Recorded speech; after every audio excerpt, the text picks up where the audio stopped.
पूजा पाठ, कर्मकांड, ज्योतिष सीखने एवं सनातन धर्म से संबंधित वास्तु शास्त्र, जंत्र मंत्र, तंत्र, शास्त्रोक्त ज्ञान प्राप्त करने के लिए जुड़े हमारे इस चैनल से। नमस्कार मित्रों, स्वागत है ज्योतिष शिक्षा के इस कार्यक्रम में, जहां पर आप निरंतर इस समय तिथियों का अध्ययन कर रहे हैं। और आज हम नौमी तिथि का महात्म्य लेकर के आए। यदि आपका भी जन्म इस नौमी तिथि में हुआ है तो आपके लिए महत्वपूर्ण जानकारी है। आप अपने विषय में बहुत कुछ इस नौमी तिथि के विषय में आप जान सकते हैं। तिथियों का क्रम कैलेंडर के अनुसार ही चलता है, पर तिथियों का सनातन धर्म में बड़ा महत्व है। आप प्रतिपदा तिथि में कोई यात्रा आरंभ करिए, कार्य नहीं बनेगा। नौमी तिथि में किसी कार्य का आरंभ करिए तो वह कार्य अधूरा ही जीवन भर रहेगा। और आप पंचमी, दसवीं, पूर्णिमा तिथि में किसी कार्य को आरंभ करिए तो आपके कार्य में निरंतर प्रगति होती ही रहेगी। इसलिए कुछ रिक्ता तिथियां हैं, कुछ पूर्णा तिथियां हैं, कुछ नंदा हैं, कुछ भद्रा हैं, कुछ जया है। 5 प्रकार की तिथियां होती हैं। जया तिथि सब जगह जय प्रदान करती है। भद्रा तिथि यथा नाम तथा गुण है, भद्र कार्यों के लिए है। और पूर्णा तिथि प्रत्येक कार्य को पूर्ण करने वाली है। और रिक्ता तिथि रिक्त कार्यों के लिए, जैसे कोई मकान गिराना है, किसी चीज़ को स्थान परिवर्तन करना है, ऐसे में रिक्ता तिथियों का प्रयोग किया जाता है। किसी कार्य को खारिज करना है, कैंसिल करना है, कुछ चीज़ों का स्थानांतरण करके और खाली जगह में रिजेक्ट स्थान में रखना है, तो उसके लिए यह रिक्ता तिथियां विशेष महत्व रखती हैं।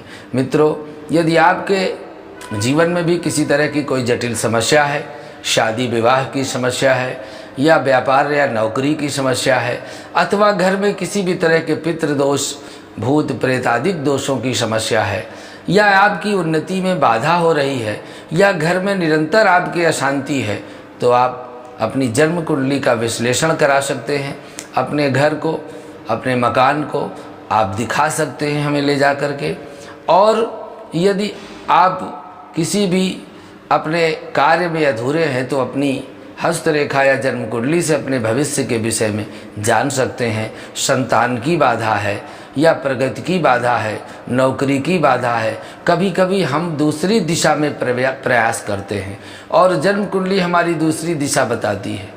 भ्रम इसको कहते हैं। जब राहु केतु का संबंध कर्म स्थान से होता है तो व्यक्ति को जीवन भर भ्रम बना रहता है कि मैं इस कार्य को करूं तो अच्छा रहेगा, उस कार्य को, इसमें उसका समय और धन दोनों नष्ट होते रहते हैं। और यदि आप जन्म कुंडली विश्लेषण करके इस बात जान जाते हैं कि नहीं, हम इस समय भ्रम में हैं, तो हमको यही करना चाहिए, हमको यहाँ से सफलता मिलेगी, तो आपका धन और परिश्रम और आपका समय तीनों बचते हैं। यह ज्योतिष का बड़ा महत्व है। आज 10वीं तिथि के विषय में आपको हम विशेष जानकारी लेकर के आए हैं। यदि 10वीं तिथि को आपका जन्म है तो आप थोड़ी देर तक हमारे इस वीडियो में रहेंगे तो आप बहुत सी चीज़ों के विषय में जान जाएंगे। नौमी तिथि हिंदू पंचांग में नवीं तिथि को, जो 9वें दिन आती है, उसको नौमी कहते हैं। अंग्रेजी में इसको उग्रा भी कहते हैं, क्योंकि इस तिथि में शुभ कार्य करना सर्वथा वर्जित है। नौमी तिथि में कोई भी शुभ कार्य, कोई भी नया कार्य और कोई भी ऊंचाई में बढ़ने वाला कार्य यदि हम आरंभ करते हैं तो अधूरा रहता है। हिंदी में नौमी कहते हैं। इस तिथि में चंद्रमा की नवी कला अमृतपान मृत्यु के देवता यमराज करते हैं। नौमी तिथि का निर्माण शुक्ल पक्ष में तब होता है जब सूर्य चंद्रमा का अंतर 97 डिग्री से लेकर 108 डिग्री के बीच में होता है। वहीं कृष्ण पक्ष में नौमी तिथि का निर्माण चंद्रमा से 277 डिग्री से 288 डिग्री के मध्य में, तब यह तिथि भोग करती है। नौमी तिथि की स्वामिनी भगवती दुर्गा है। नवमम सिद्धदात्री च नव दुर्गा प्रकीर्तिता। इस तिथि में जन्मे जातकों को भगवती दुर्गा की आराधना अवश्य करनी चाहिए। चाहे वो केवल भगवती दुर्गा का कवच पाठ ही करें, चाहे नवाण मंत्र का केवल जप ही करें, इससे उनके जीवन में अद्भुत शक्ति उनको प्राप्त होती है, क्योंकि भगवती दुर्गा शक्तिदात्री हैं, शक्ति को देने वाली हैं। और इस संसार में बिना शक्ति के क्या किया जा सकता है। इसलिए नवमी तिथि यदि गुरुवार को कभी पड़ती है तो वह मृत्युदायक योग का निर्माण करती है। इस योग में शुभ कार्य करने का निषेध है, नहीं किए जाते हैं। इसके अलावा नवमी तिथि को यदि शनिवार पड़ जाए तो यह सिद्धा तिथि कहलाती है, सर्व कार्यों को सिद्ध करने वाली हो जाती है। भले नवमी तिथि में बहुत से कार्य वर्जित हैं, लेकिन शनिवार को पड़ती हो तो आप अपने कार्यों को कर सकते हैं। ऐसे समय में कार्यों की सिद्धि प्राप्त होती है। बता दें कि नवमी तिथि रिक्ता तिथियों की श्रेणी में आती है और इस तिथि में किए गए कार्य सिद्धि रिक्त होती है। वहीं शुक्ल पक्ष की नवमी में भगवान शिव का पूजन करने का निषेध है, शिववास नहीं रहता है। लेकिन कृष्ण पक्ष की नवमी में भगवान शिव का वास रहता है, उत्तम माना जाता है।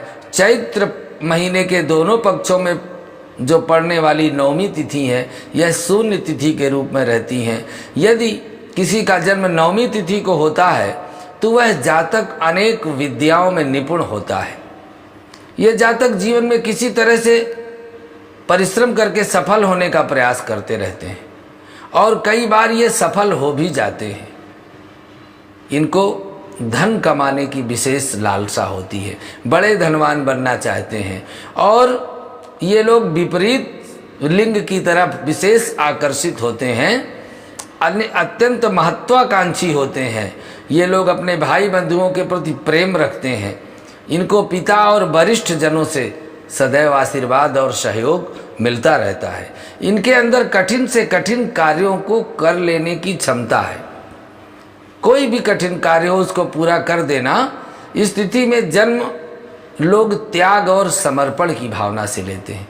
अपने लिए कुछ नहीं लेकिन दूसरों के लिए बहुत कुछ करने का इनके अंदर भाव रहता है। त्यागी प्रवृत्ति के ऐसे लोग होते हैं जो नवमी तिथि को जन्म लेते हैं और इनके अंदर समर्पण की भावना बहुत होती है। किसी के प्रति इनका विश्वास जग जाए, यदि किसी देवता में, किसी इष्ट में, किसी मित्र में अपना समर्पण कर देते हैं तो आंख मूंद कर उनका विश्वास करते हैं। ये लोग प्रेम के मामले में बहुत सामान्य रहते हैं, अपने साथी के प्रति निष्ठा रखते हैं। इन लोगों में हर वक्त जीतने का जुनून छाया रहता है। जो भी सामने इनके कार्य आता है उसको अपनी प्रतिष्ठा का प्रश्न मानकर उसको लक्ष्य तक पहुंचाने के लिए कठिन परिश्रम करते हैं। नवमी तिथि में यदि आप कोई नया कार्य आरंभ करना चाहते हैं तो बिजली से संबंधित कार्य आप आरंभ कर सकते हैं। यदि बिजली का कोई कारखाना लगाना है, बिजली की दुकान खोलनी है, बिजली का कोई काम करना है और बंधन से संबंधित कोई कार्य है, कोई चीज़ बंधन में रखनी है, किसी को बंधन में डालना है या कोई चीज़ बांधनी है तो आप बंधन का कार्य कर सकते हैं। शस्त्र के विषय में यदि कोई अध्ययन करना है, अग्नि आदि से संबंधित यदि कोई कार्य करने हैं, किसी फैक्ट्री में, किसी प्रतिष्ठान में जहां आग से कार्य होता है, आग को शुरू करना है, आग लगानी है, तो उसके लिए ये तिथि श्रेष्ठ मानी गई है। इसके अलावा यदि आप शिकार खेलने के शौकीन हैं तो यह तिथि उसके लिए भी बहुत श्रेष्ठ है।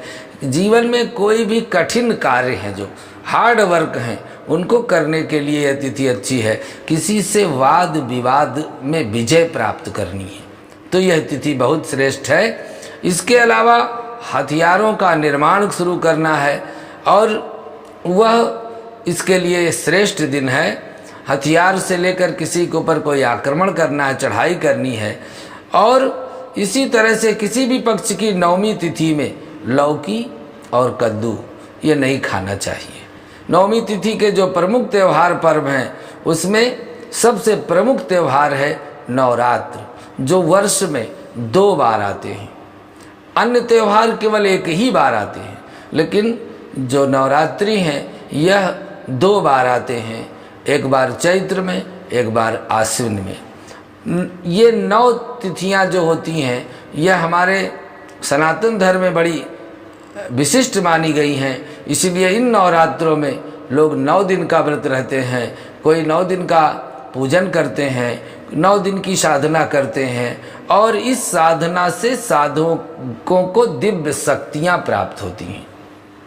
इसी तरह से नवरात्र के बाद जो नवमी का महत्व है, महानंदा नवमी, मार्गशीर्ष माह के शुक्ल पक्ष की नवमी तिथि को महानंदा नवमी कहते हैं। इस तिथि को माता लक्ष्मी की पूजा होती है।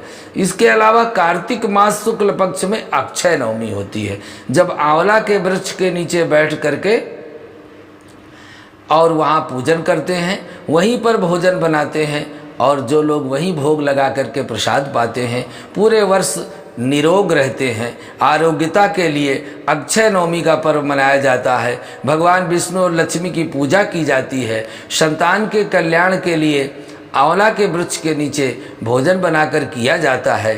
यह अक्षय नवमी का महत्व है। इसके अलावा नवमी तिथि का एक और बड़ा महत्व है, क्योंकि भगवान श्री राम का जन्म नवमी तिथि में हुआ था। नवमी तिथि मधुमास पुनीता, शुक्ल पक्ष अभिजित हरि प्रीता, मध्य दिवस यति शीत न घामा, पावन काल लोक विश्रामा।